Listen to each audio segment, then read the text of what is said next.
5,000 ಕೋಟಿಯ March April February ಮಾಹಿತಿನೇ ಇಲ್ಲ ಅಂತಕ್ಕಂಥದ್ದು ಮುಖ್ಯಮಂತ್ರಿ ಹೇಳಿದ್ರೆ ಅಲ್ಲಿಗೆ ಈ ಖಜಾನೆ ಕೆಲಸ ಯಾವ ರೀತಿ ನಡೀತಾ ಇದೆ, ಮಾಹಿತಿ ಕೊರತೆಯಿಂದ ಆಗಿದೆ ಅಂತ ಹೇಳ್ತಾರೆ ಮುಖ್ಯಮಂತ್ರಿ. ಇದು ಈಗ ನಾವು ಡಿಸೆಂಬರ್ ತಿಂಗಳು ಮುಂದಿನ 26ರ ಜನವರಿ ಬರ್ತಾ ಇದೀವಿ ಮುಂದ್ ವಾರಕ್ಕೆ. ಕಳೆದ ಮಾರ್ಚ್ ಏಪ್ರಿಲ್ ಫೆಬ್ರವರಿ ತಿಂಗಳಲ್ಲಿ 5,000 ಕೋಟಿ ದುಡ್ಡನ್ನ ಅಕೌಂಟ್ಗೆ ಆಗಿದೆ. ಅದು ಎಲ್ಲಿ ಹೋಗಿದೆ ದುಡ್ಡು? ತನಿಖೆ ನಡೆಸ್ತಾರೆ. ಪಾಪ ಮೊನ್ನೆ ನೋಡಿ, ಈ ಸರ್ಕಾರಕ್ಕೆ ಒಂದು ಮಾನವೀಯತೆ ಇಲ್ಲ ಅನ್ನೋದಕ್ಕೆ ಅದ್ಯಾವುದೋ ಕೋಗಿಲುವಂತ ಗ್ರಾಮದಲ್ಲಿ ಮಳೆ ಅಂತೀನಿ ಸಾರಿ ಚಳಿ ಇದೆ, ಗರ್ಭಿಣಿ ತಾಯಂದು ಅಲ್ಲಿ 150-200 ಮನೆ ಬುಲ್ಡೋಸ್ ಮಾಡ್ತಾರೆ. ಎಷ್ಟು ಜನ ಶ್ರೀಮಂತರುಗಳು ಸುಳ್ಳು ದಾಖಲೆ ಸೃಷ್ಟಿ ಮಾಡವ್ರೆ. ಇನ್ನ ನಿಮ್ ಮಂತ್ರಿಗಳದೇ ಅದ್ ಏನಪ್ಪ ಗೊತ್ತಿಲ್ಲ, 21 ಎಕರೆ ಖರಾಬ್ ಭೂಮಿ ಅಂತಾರೆ. ಅವ್ರು ನೋಡಿದ್ರೆ ಮೈಸೂರು ಮಹಾರಾಜರಿಗೆ ನಮ್ ತಾತ ದುಡ್ಡು ಕೊಟ್ಬಿಟ್ಟು ಕೊಂಡ್ಕೊಂಡಿರೋದು ಅಂತಾರೆ. ಮೈಸೂರು ಮಹಾರಾಜರಿಗೆ ಅವ್ರು ಹೇಳೋದು.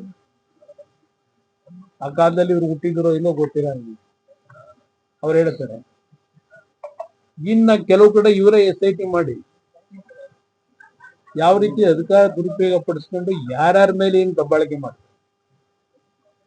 ರಾಜ್ಯದ ಜನತೆ ಮೇಲೆ ಇವರಷ್ಟು ತೆರಿಗೆ ಜಾಸ್ತಿ ಆಗ್ಬೇಕು, ಇವರಷ್ಟು ತೆರಿಗೆ ಆಗ್ಬೇಕು, ಸಾಲ ಇವರೆಷ್ಟು ಮಾಡ್ಬೇಕು ಸಾಲ.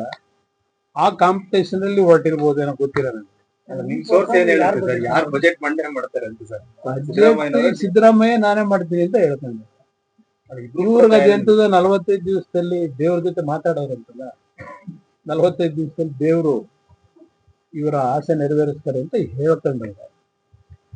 ಈ 45 ದಿವಸದಲ್ಲಿ ಏನಾಗುತ್ತೆ ಅನ್ನೋದು ಇವರಿಗೆ ನೋಡೋಣ. ಅವ್ರು ಮುಂದಿನ 3 ಬಜೆಟ್ ನಾನೇ ಮಾಡ್ತೀನಿ ಸಿದ್ದರಾಮಯ್ಯ. ಸದ್ಯಕ್ಕಂತೂ ಅವರೇ ಇದಾರೆ ಮುಖ್ಯಮಂತ್ರಿ ಅಂತ. ಬಜೆಟ್ ಅವ್ರು ಮಾಡ್ತಾರೆ ಅಂತಕ್ಕಂಥ ಎಲ್ರು ನಿರೀಕ್ಷೆ. ಕಲಾಪನ ಈಗ 136 ಸೀಟ್ ಇದೆ. ಅವರು ಜನಕ್ಕೆ ಮನೋರಂಜನೆ ಕೊಡೋದಕ್ಕೆ ಪ್ರತಿನಿತ್ಯ ಕುರ್ಚಿ ಇಟ್ಕೊಂಡಿದ್ದಾರೆ.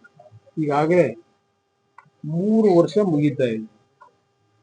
ನಮ್ಗೆ ಯಾರು ಮುಖ್ಯಮಂತ್ರಿ ಆಗ್ತಾರೆ, ಯಾರು ಮುಖ್ಯಮಂತ್ರಿಗಿರಿ ಇರ್ತಾರೆ, ಇದು ನಮ್ ಮುಂದಿರ್ತಕ್ಕಂಥದ್ದು.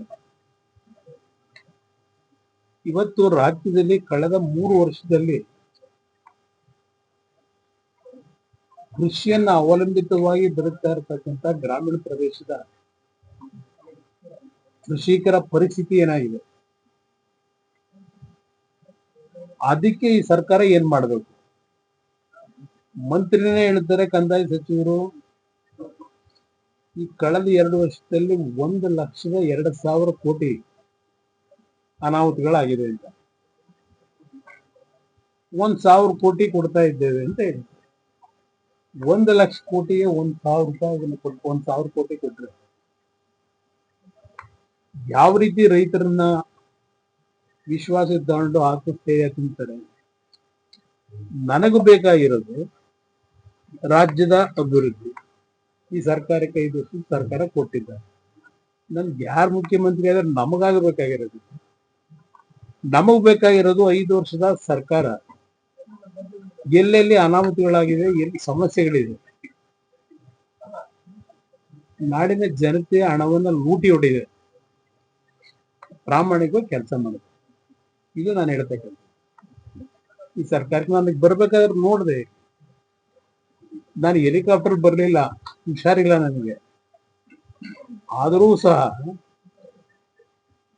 ನಾನು ರಸ್ತೆ ಮುಖಾಂತರ ಯಾಕೆ ಬಂದೆ? ಬಹುಶಃ ಇಲ್ಲಿ ಬರೋ ಮಂತ್ರಿಗಳು ಯಾರು ರಸ್ತೆ ಮುಖಾಂತರ ಬರ್ತಾರೋ ಇಲ್ಲೋ ಗೊತ್ತಿಲ್ಲ ನನಗೆ. 47 ಕೋಟಿ ಏನೋ ಮುಖ್ಯಮಂತ್ರಿಗಳ ಹೆಲಿಕಾಪ್ಟರ್ ಹಾರಾಟಕ್ಕೆ ಕೊಟ್ಟಿದ್ದಾರೆ ಅಂತ ಹೇಳ್ತಾರೆ ಅಂತ ನಾನು ಹೇಳಲ್ಲ. ಈಗ ನೋಡಿ, ನೆನೆ ಮಳವಳ್ಳಿ 1 ಗಂಟೆ ಜರ್ನಿ, ಅದಕ್ಕೂ ಹೆಲಿಕಾಪ್ಟರ್. ಮೈಸೂರಿಂದ ಚಾಮರಾಜನಗರ 1 ಅರ್ಧ ಗಂಟೆ ಜರ್ನಿ, ಅದಕ್ಕೂ ಹೆಲಿಕಾಪ್ಟರ್. ಇದೇನಾದ್ರು ಅರ್ಥ ಇದೆಯಾ? ಇಲ್ಲಿ ರಸ್ತೆಗಳು ನೋಡಿದ್ರೆ ಅಭಿವೃದ್ಧಿ ಏನು ಮಾಡಿದೀವಿ ಅಂತಾರೆ ಮುಖ್ಯಮಂತ್ರಿಗಳು. ಏನ್ ಅಭಿವೃದ್ಧಿ ಮಾಡಿದ್ದಾರೆ? ಮಾತೆತ್ತಿದ್ರೆ ಕೇಂದ್ರ ಸರ್ಕಾರ ಅಂತ ಯಾವ ರೀತಿ ಕೇಂದ್ರ ಸರ್ಕಾರದಿಂದ ವಿಶ್ವಾಸ ಮೂಡಿಸ್ಕೊಂಡು ಕೆಲಸ ಮಾಡಿಸ್ಕೋಬೇಕು ಅನ್ನೋ ಕನಿಷ್ಠ ತಿಳುವಳಿಕೆನೂ ಹಿಂದೆ ಇರ್ತಕ್ಕಂಥ ಸರ್ಕಾರ ಏನ್ ಮಾಡೋದು? ಇದು ನಡೀತಾ ಇರ್ತಕ್ಕಂಥ ನನಗೆ ಅದಕ್ಕೆ ಕುರ್ಚಿ ಬಗ್ಗೆ ನನಗೆ ಆಸಕ್ತಿ ಇಲ್ಲ. ಜನ 5 ವರ್ಷ ಸರ್ಕಾರ ಕೊಟ್ಟಿದ್ದಾರೆ, ಒಳ್ಳೆ ಸರ್ಕಾರ ಕೊಡಿ. ನಾನು ನಿನ್ನೆ ಹಾಸನದಲ್ಲಿ ಹೇಳಿದೆ ಒಂದು ಮಾತು ಮುಖ್ಯಮಂತ್ರಿಗಳು. ಪಾಪ ಟ್ರಂಪ್ ತುಂಬಾ ಹಿಂಸೆಲಿದ್ದಾರೆ ಈಗ, ಅವ್ರಿಗೆ ಸರಿಯಾದ ಎಕನಾಮಿಕ್ಸ್ ಸಿಕ್ಕಿಲ್ಲ ಆರ್ಥಿಕ ಸಚಿವರು. ಅದಕ್ಕೆ ನೆನ್ನೆ ಹಿಡಿದ ಇವರು ಬಹಳ ದಾಖಲೆಯ ಕರ್ನಾಟಕದಲ್ಲಿ ಬಜೆಟ್ ಮಂಡನೆ ಮಾಡಿ ಒಂದು ಐತಿಹಾಸಿಕವಾದಂತ ಒಂದು ಅಕ್ಷರಗಳಲ್ಲಿ ಬರೆದಿಟ್ಕೊಂಡ್ಬಿಟ್ಟಾರೆ. ಪಾಪ ಇಲ್ಲಿಗೆ ಅವರು ಸಣ್ಣ ಆಗ್ಬಿಡುತ್ತೆ. ಕರ್ನಾಟಕ ರಾಜ್ಯದ ಆರ್ಥಿಕ ಬಜೆಟ್ ಬಹಳ ಸೀಮಿತ. ಟ್ರಂಪ್ ಪಾಪ ಇಡೀ ವರ್ಲ್ಡ್ಗೆ ಏನೋ ಮಾಡಬೇಕು ಅಂತ ತಾರೀಫ್ನಲ್ಲಿ ಹೊರಟರು. ತಾರೀಫ್ನಲ್ಲಿ ಯಾವ ರೀತಿ ಹೊಸ ತೆರಿಗೆ ಹಾಕ್ಬೋದು ಅಂತಕ್ಕಂಥದ್ದು ಎಕ್ಸ್ಪೋರ್ಟ್ ಇವರು ಸಿದ್ದರಾಮಯ್ಯ. ನಾನು ಅದಕ್ಕೆ ಹೇಳಿದೆ, ಸುಮ್ಮನೆ ಪಾಪ ಟ್ರಂಪ್ ಒದಾಡ್ತಿದ್ದಾರೆ, ಅಲ್ಲಿ ಅವ್ರ ಜೊತೆ ಹೋಗಿ ಅವ್ರಿಗೆ ಸ್ವಲ್ಪ ಸಹಕಾರ ಕೊಟ್ಬಿಡೋದು ಒಳ್ಳೆಯದನ್ನ. ಕರ್ನಾಟಕ ರಾಜ್ಯ ಕ್ಷೇಮವಾಗಿ. ಗ್ಯಾರಂಟಿ ನ್ಯೂಸ್, ಸುದ್ದಿ ಖಚಿತ, ನ್ಯಾಯ ನಿಶ್ಚಿತ.